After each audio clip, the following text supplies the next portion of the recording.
This is Hannibal here from thehannibaltv.com, and with me today I have the author of the new book about the Dynamite Kid and Davey Boy Smith, the British Bulldogs.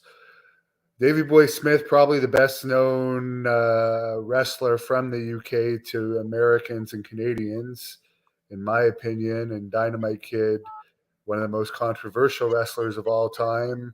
How did you get into writing this book? It goes back sort of a really long way. I was such a huge wrestling fan as a kid, and sort of growing up. I was born in '85, so I was that sort of 8, 9, 10-year-old when Davey was the huge star as the British Bulldog. I remember him so well. I'm from a mining town in the north of England, just like Dynamite and Davey were. Sort of 45-minute drive separates our two small towns.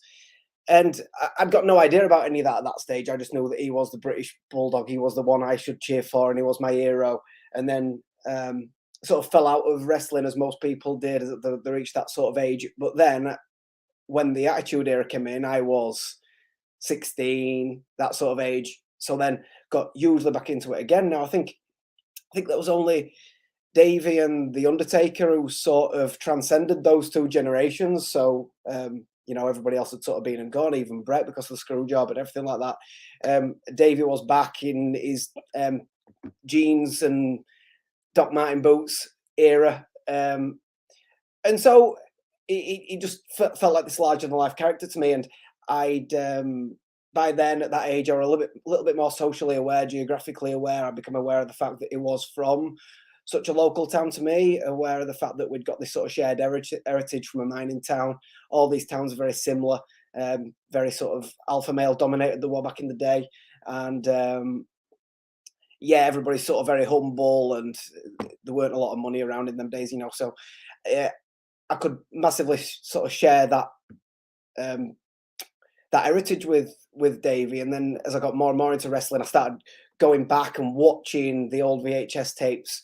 And so as I got to WrestleMania 2, I started WrestleMania 1, then moved on to WrestleMania 2. And suddenly it was the British Bulldogs, plural. At the same time, I remember I was reading Mick Foley's book, who talks about the Dynamite Kid being probably one of the greatest of all time. And at that time, as it was in Mick's book, I think it was 1986, as WrestleMania 2 were on, he refers to Dynamite Kid probably being the best pound-for-pound wrestler in the world at that time. And that sort of really captured my attention. I thought, wow, well, two of these guys. And obviously, all I knew is that it was probably going to be another British guy alongside Davey. It only when I did a little bit more digging and found that he too was from the same town. They were first cousins. And so then as the years went on, I read Dynamite's book, I read Brett's book, and then all of a sudden it all started to come together as, wow, what an amazing story. But the story's been kind of told in bits and pieces through other people's books, through documentaries, other people's documentaries. And I think real wrestling fans that border on almost the historian types can probably piece a lot of the story together, but only them, because it's been told in such a fragmented way. And I think the danger of that is that those have got a danger of only picking on a lot of the negatives, really, The names are only going to come up. So I think that's why Dynamite's name only came up really when it was almost something negative to say, other than the likes of Mick, who put him over as such a strong wrestler. And so as I began to piece the story together, I became a sports author, aligned with a publisher. My previous book had an of professional wrestling to it, an history book about professional wrestling, a biography of a local hero of ours. And so it just started to feel sort of, wow, this book hadn't happened yet. What I was convinced probably would happen one day, or should happen one day, a book about the Bulldogs and the dynamic of them as cousins and tag team partners, rivals in the ring, out of the ring, ultimately like sort of mortal enemies at the end, such a dramatic and amazing story. And obviously real tragic at the end. When the publisher put to me, like, what do you want to do next? I felt like I'd done sort of the hard work of getting myself into that position, and really wanted to, it was sort of my dream project that I really wanted to get into. And it's ended up being sort of bigger and better than I ever dreamt, and it's gone fantastically well. How much did the Harp family help you out with this? Because I know it was Ross that first told me about the project. So obviously he was on board with it, and he's of course one of the big historians of Stampede Wrestling. Well, yeah, what a guy. I owe him a lot, really. It were actually Bruce. It was through Bob Johnson that I managed to first.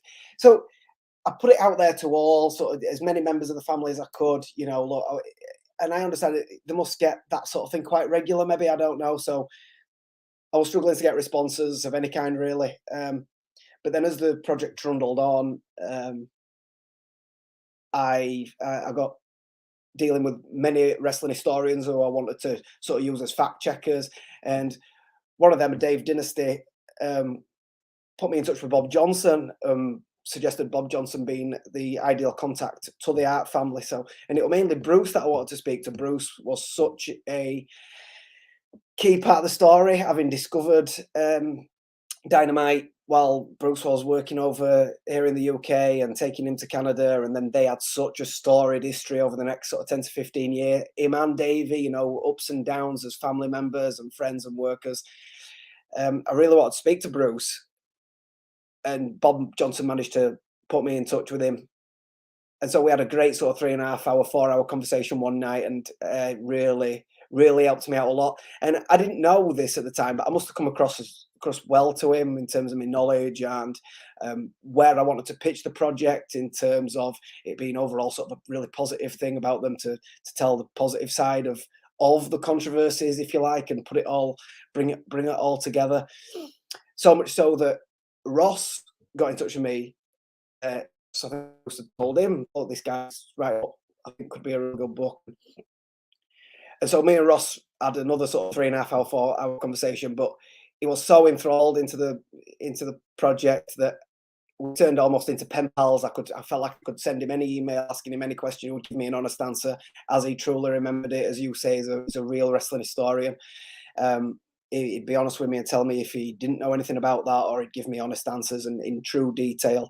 And I'd come across so well to him that he mentioned me to all the members of the family, and that's when I got to speak to Bronwyn. Bronwyn was so fantastic. We became really good friends, and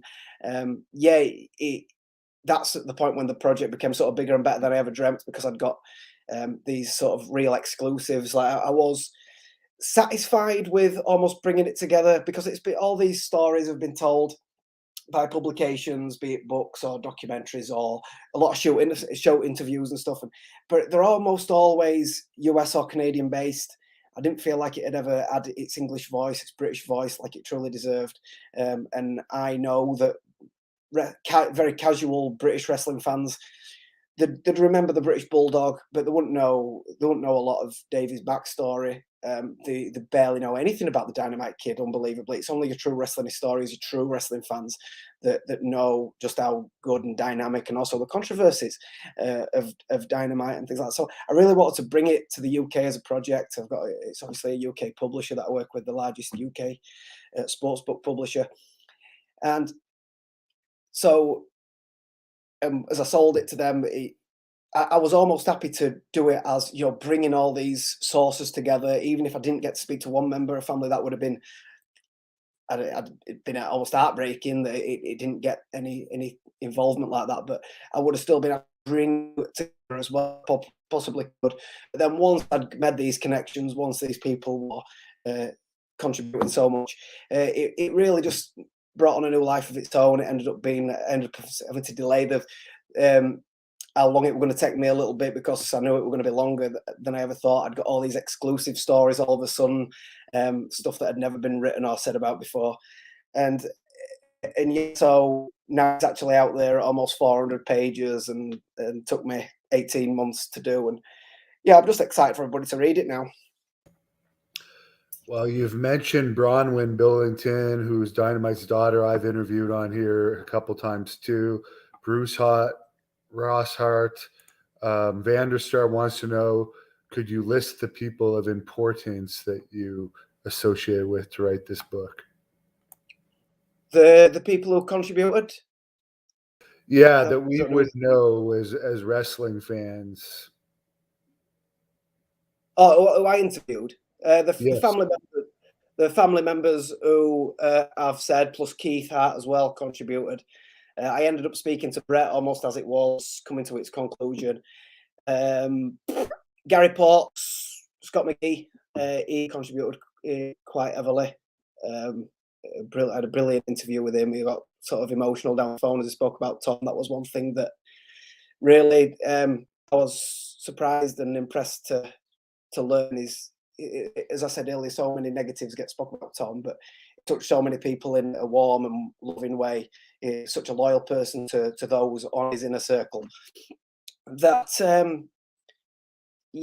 he those that were on that inner circle are sort of truly remember him so fondly, and he got really emotional as I was speaking to him down the phone. Did Gary, and it was humbling, really. Other than that, well, sort of lesser known wrestling historians are more obsessed with getting the facts sort of crisp and on point, and sort of the timeline really right. There's so many shoot interviews out there now that you can sort of go on forever. Once I'd got these family members involved, I was really sort of satisfied with that. I didn't chase down too many more, because it's like, where do you start and where do you end? And as far as some of the stories that no one's ever heard before, of course, you want those people to read the book for those, but could you give us any hints about some of those stories that you found out in the research to this book? Yeah, Bronwyn told me a lovely story about when her and Marek, a younger brother Marek, came over to see Tom for a summer in the mid-90s and spent some time with him after they'd been reconnected. I think that time in Tom's life is largely forgotten about. I think that was partly intentional by him. He wanted to sort of disappear off into the wilderness a little bit, and didn't want people to see him as he'd become. And but Bronwyn and Marek visited him and had a really nice summer staying there. She told me a couple of really nice stories about the things that they did together. Amongst other things that Bronwyn told me, one of my favourites is a story that Keith Hart told me involving Keith, Dynamite, Harley Race, and Nelson Royal. It's a version. I think Tom had got it mixed up in his own book. He told sort of from what I can gather, it were two different stories mixed together that he'd got sort of a bit wrong, probably misremembered. So I'd recalled that a little bit as I just thought of it from Tom's book, and it was Ross that first pointed out. He said that's wrong. You need to speak to Keith. Keith that were there for that, and Keith gave me this detailed and really funny anecdote of what actually happened that night with those four in a car. And yeah, I was so pleased to include that. And yeah, plenty of others. As you say, I don't want to give too much away, but yeah, there's been no shortage. It's one of the things that's been complimented on most. When it first got announced that we're doing the book, there were a lot of what are you gonna write about that hadn't already been written before. But yeah, Meltzer, John Pollock, Mike Johnson have all been very, very complimentary in the reviews of just how much fresh content there is in there. Someone wants to know, did you ever figure out why Dynamite turned down Brett's offer to pay for his back surgery? Pride. Just pride. It wouldn't want that. I truly believe that he probably could have. I think Brett were, even when Brett was champion, I think Brett was almost willing to pull some strings and maybe even get Dynamite a job with the WWF in the early 90s.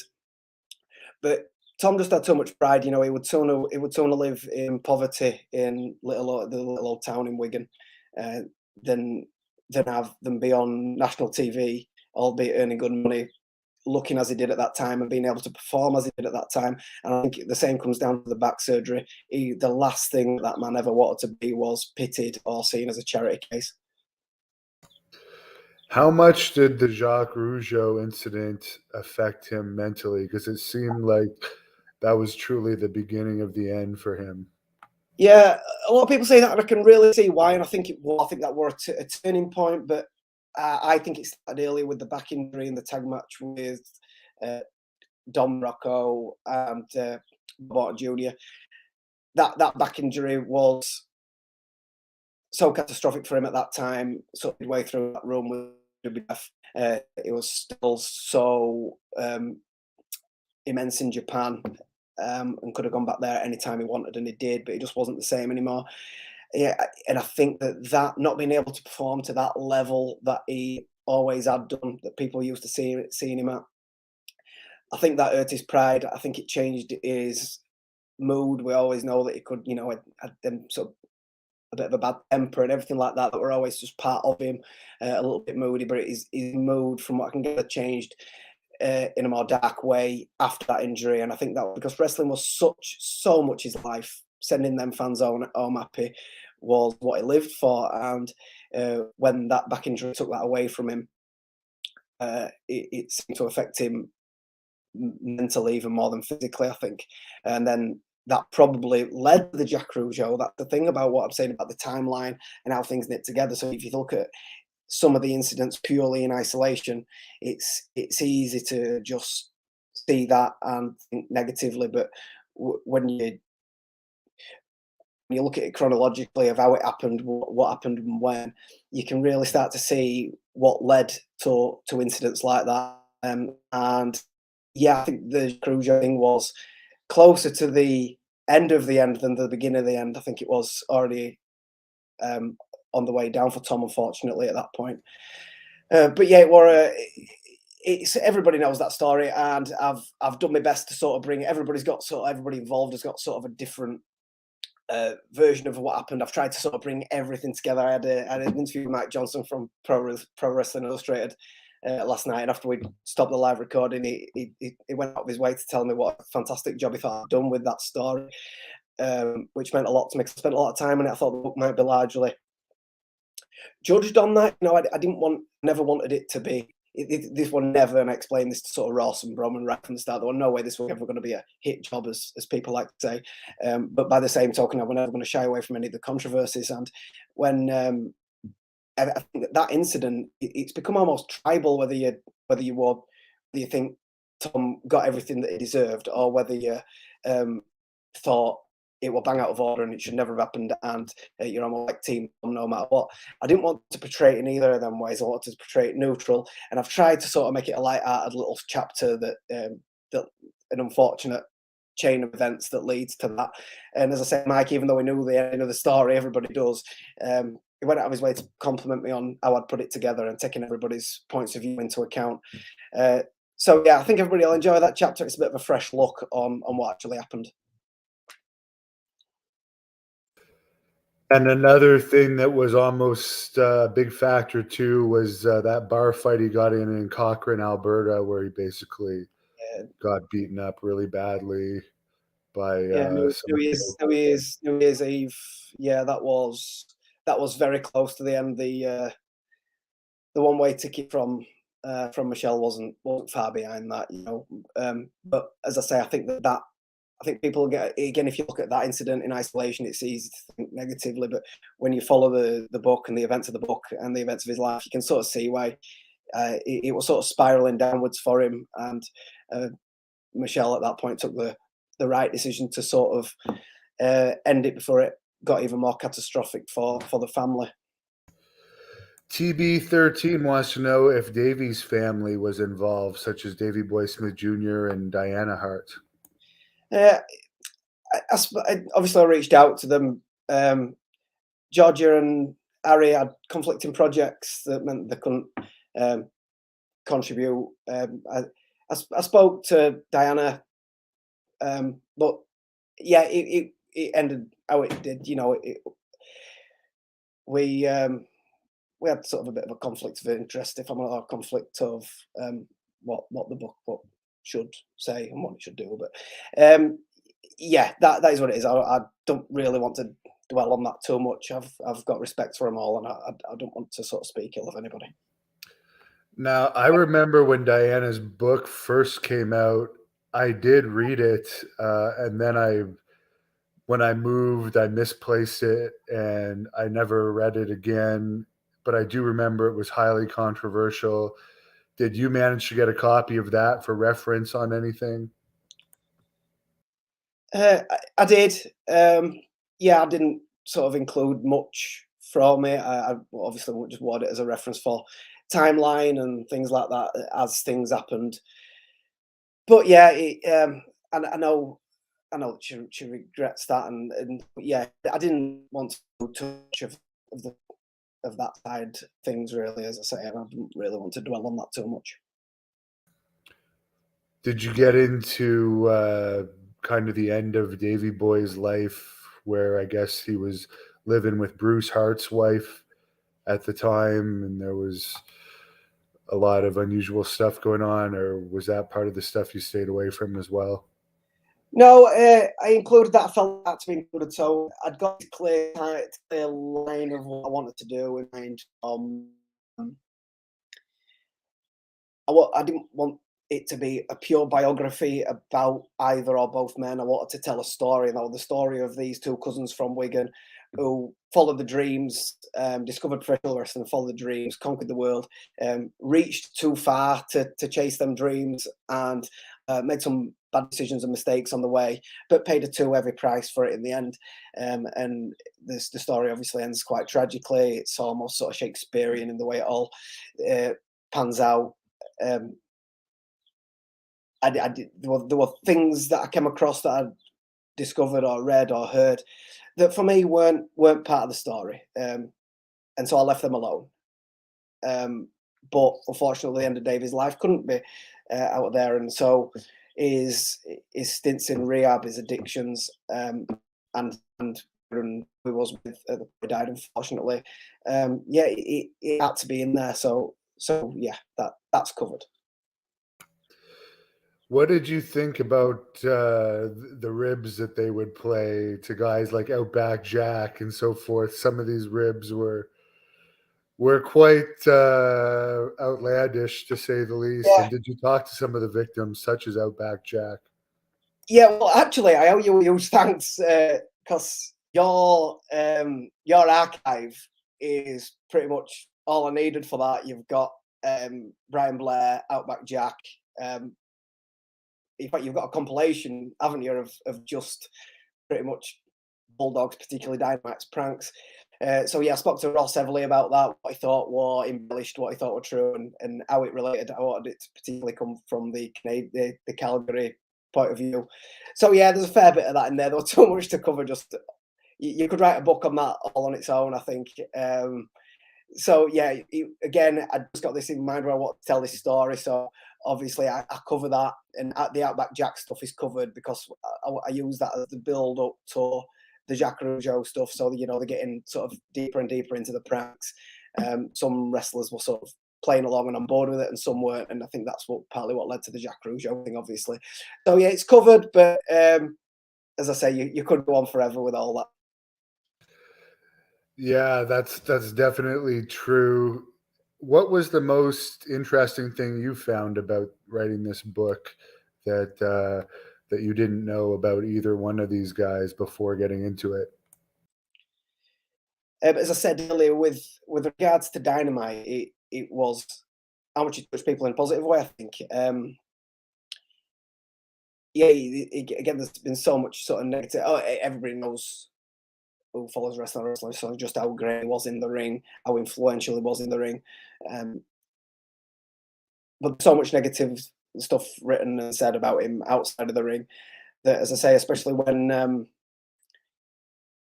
Gary Port, Scott McGee, was reduced to tears on the phone as he spoke about how Tom had helped him through his life after he had a stroke, and subsequently before how Gary had helped him after the back injury, putting him up and helping him from A to B. It painted this picture of this true friend, a friend with a capital F. And yeah, whilst I know he would have had that in there, and he built up these relationships with people in the Harp family and whatever, it really it were humbling and almost made me a bit emotional to talk like that about him. In terms of Davey, yeah, quite really fascinating. The stuff. I knew a lot of it. It's weird because I knew it's like I remember at what point I found stuff out. I knew so much stuff already, and then when I went out on my way to find out more, so nothing was completely fresh to me. I think the stuff about him getting involved with the biker gang and stuff like that, I found that out when I first read Heath McCoy's book about Stampede Wrestling. That's a brilliant book, by the way. So yeah, I think that bit were a bit of a surprise to me. I think it was, you know, he were an innocent bystander in it all, I think, but how close he came to that level of underworld, I think, you know, that I think that was a precarious time for him. But Bruce would also talk about Dynamite's involvement with biker gangs in the dungeon when he was training us, as far as helping with collections. But I don't know if he ever went on the record with those stories.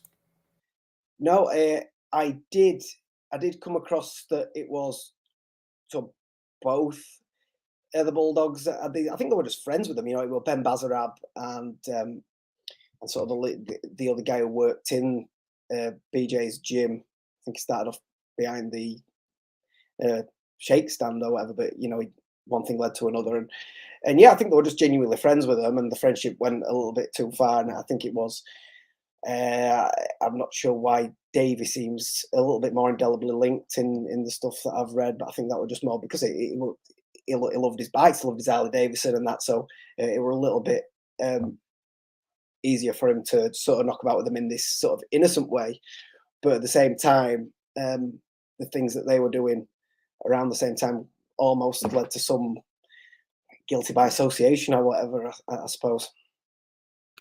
Yeah, well, there's a little more detailed stories that I know of, but since it's all hearsay and I'm Again, friends.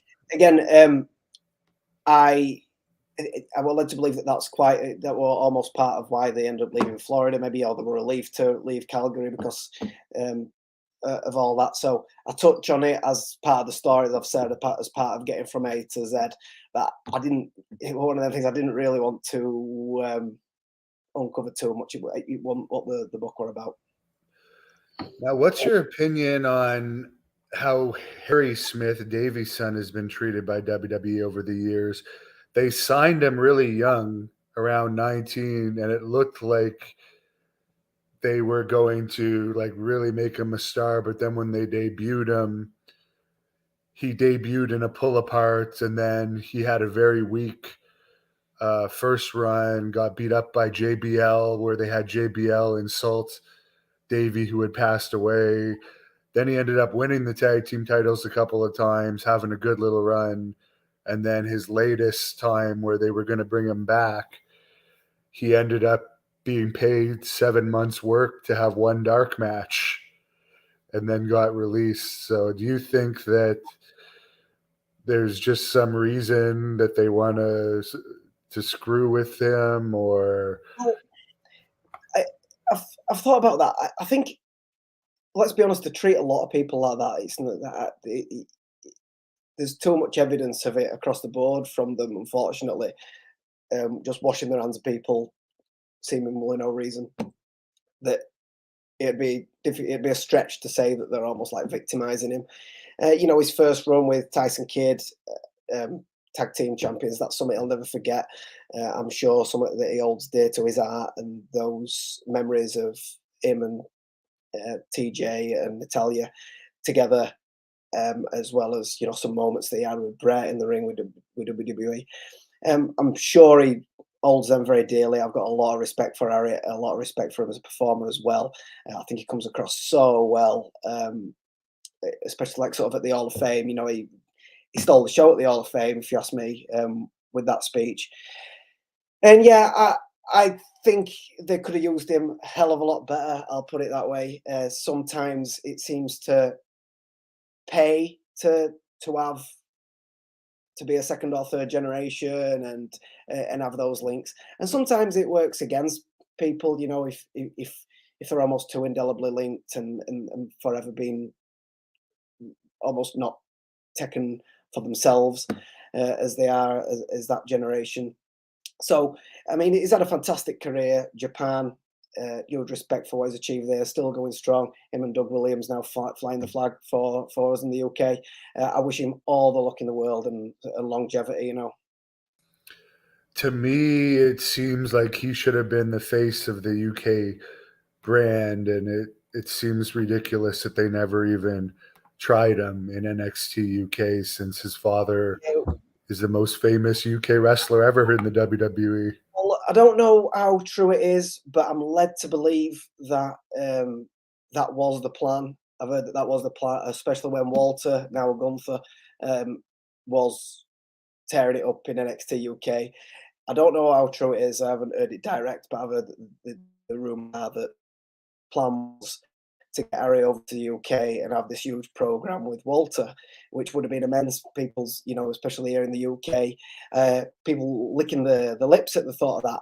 Then COVID hit, you see, and the travel restrictions, sporting restrictions, and all that. So that's the other thing to take into account with that latest run of Harry's, that could potentially have got in the way of what could have been something really quite special.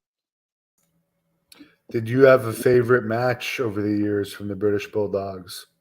Yeah, well, I did, and that's changed as I've been doing more and more research. Well, I think I'd seen most of the matches that I've rewatched as part of writing the book. I always thought that Davey, I would never say out better than Daveys at SummerSlam '92, but then having rewatched his second match at the In Your House in December '95 with Brett, I think it could arguably be even better. It's so fantastic, and especially I think what played into that is after doing all the research and finding out about how things worked in Calgary, how things worked in Stampede, just how close that family unit were.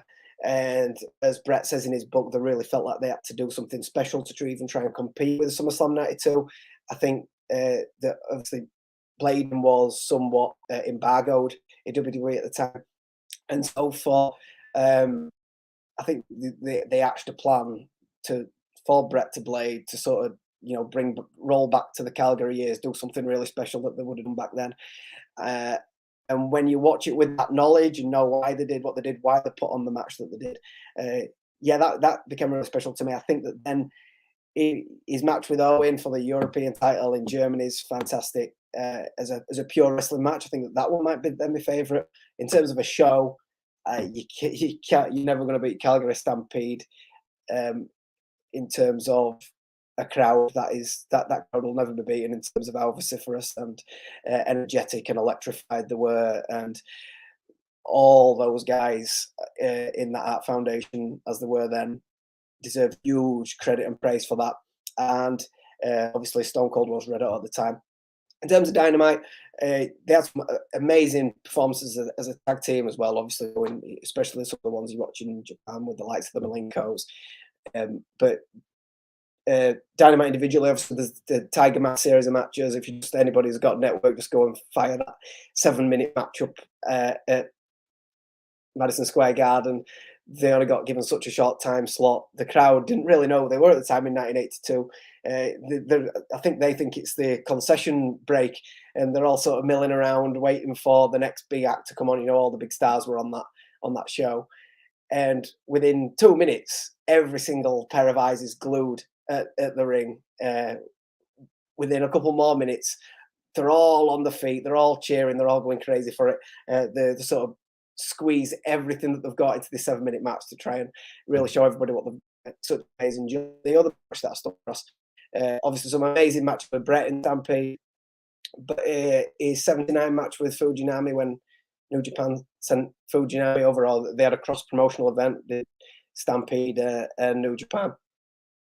That match with Fujinami, I think that everybody thinks the Dynamite's golden years were in the sort of 83, 84 era. You won't be far wrong at that. But the 79, 80 Dynamite Kid, when he's still so lean, so quick, so energetic, and when they sent Fujinami over, who was still young at the time, they absolutely tear the roof off of the pavilion there in Calgary, and that's an amazing match. And people can get the book starting, I guess, July 1st on Amazon. Is that correct? Yeah, it's been out here in the UK a couple of months now. The reception has just been phenomenal, like truly, truly humbling. And there's, because of the US and Canadian release, well, worldwide release being this Friday, the July 1st, it's now been in the hands of more and more of the wrestling journalists, and I've got such amazing reviews from the likes of Dave Meltzer and John Pollock and Mike Johnson from PWI. They've sent me such amazing and humbling reviews. Everybody can get it from Amazon or wherever you like to get your books from on July 1st. And yeah, I think if you're in Calgary, I think Bronwyn's got some to sell that she'd sign for you if you want to. Bronwyn writes a beautiful afterword to end the book. You know, I really want to end it on a happy note, which was always going to be difficult given the story. But Bronwyn's got this lovely story to tell about when she was reunited with Tom. And so I really wanted the ending to be in her voice, and it is, and she made a wonderful job. I owe her a great thanks for that, and I think she enjoyed doing it. I like the fact that she did it. And so yeah, she's willing to get some signed copies out there as well. So you can hit her up on Twitter at Dynamite Doll if you want a signed copy of her. But other than that, yeah, Amazon July 1st, get your copy, and you won't regret spending that time and money to read it. How is he looked at by his hometown over in the UK for Dynamite? Is he kind of remembered at all, or is he just kind of forgotten? Not forgotten at all. Not amongst wrestling fans, he'll never be forgotten. I was one of those people. I didn't know. I classed myself as a wrestling fan. I didn't really know about the Dynamite Kid. That was one of the things that pulled me into the story. How could I not know about this guy? Was so good, lived so close.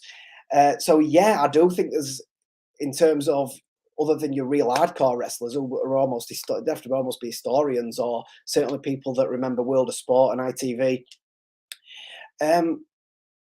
Yeah, to your casual wrestling fan, I do think he's largely been forgot. I think the internet, social media, YouTube has done an awful lot for his memory, because people get to share the clips in the short term, and you know what people's attention spans are like these days. They just want the short clips and that'll do. So I think a lot more people now, ironically, see what he did and how influential he was, and respect what he did and that ground that he broke now more than they did maybe 20-25 years ago. I'm hoping my book adds to that legacy. Obviously, the dark side of the ring. So yeah, I think it's getting there to where people are certainly remembering Tom more for the good than the bad, which that's what I wanted for the book, certainly for both of the guys. Well, someone says he has the best snap suplex ever. That could be true. Ritual. Well, I appreciate you coming on, and I'll let you close this off with whatever you want to say. Good luck with the book.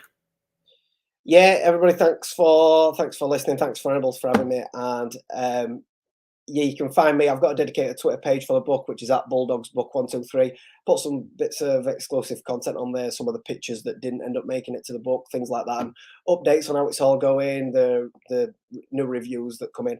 So if you want to give that a follow, feel free. Other than that, just please enjoy the book. If you enjoy it, feel free to get in touch with me and let me know what you think. Yeah, thank you. Thank you for watching The Hannibal TV. Please help me out and like this video, then click the subscribe and get notifications buttons so you don't miss any of my latest shoot interviews, match videos, or news updates. Follow us on Facebook at The Hannibal TV for more live streams